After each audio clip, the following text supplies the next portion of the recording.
6 miles to Chicago. We got a full tank of gas, half a pack of cigarettes. It's dark, and we're wearing sunglasses.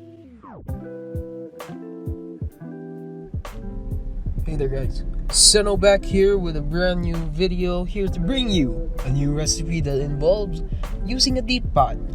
And while every Filipino knows this recipe, it's dear to their hearts, which we are going to use some pork cubes and the main component, Sinigang mix. I'm only gonna use Sinigang mix since I don't really have any gabi near me, so let's get on with the video. First, you want to fill up your pot around at the half point and not realizing your heat shield from your granite is actually burning up, to which we are going to wonder how it happened in the first place. I forgot to record the parts wherein you put in the onions and some garlic, and you want to make it a boil first before you put in the pork. The pork I'm using is actually called buto.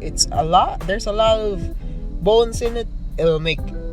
It's one of the most iconic pork cuts to put on the pork sinigang, to which we are going to let it boil for a little while, wherein there will be gray gunk. As in the Lechon Kawali video, these gray gunks are impurities which you want to remove because these things really taste bad. Trust me, I tasted it and it's really bad, so don't you want. Now let's talk about green kamote leaves, white radish, and some what we call lady fingers or okra, to which we are going to add our very important component, which is the sinigang mix, right after you remove the gray gunks from boiling water.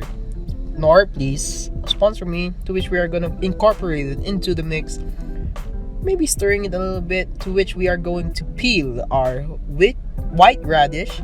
Since I don't have a peeler, I'm just going to use my knife because I'm too lazy to find it, to which we are going to cut it sideways.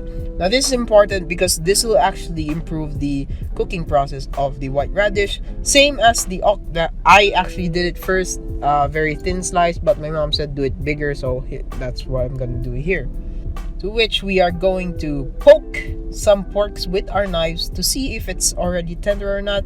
If it is tender, you want to add a very delicious Knorr pork cubes. Look at that smell.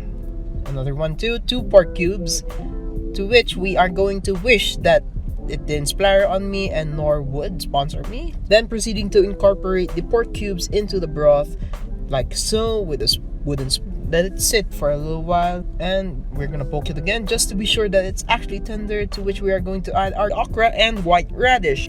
Since these guys are gonna take longer to cook than the kamote leaves, and actually I added pechay here because the more greens the better.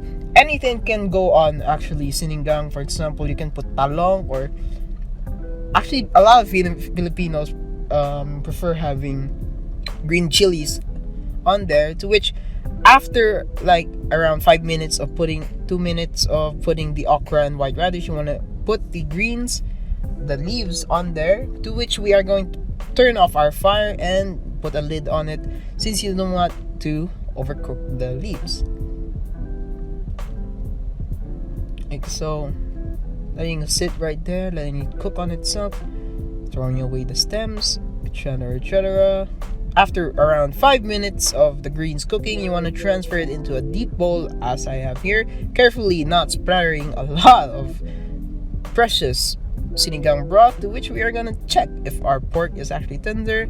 Tasting it, that actually tastes good. Tastes like pork and sinigang, to which we are going to see if we have the asim kilig. Woo, baby, that's asim kilig. I just didn't react there, but I actually reacted with my face, so you can see that face reveal at 20 subscribers.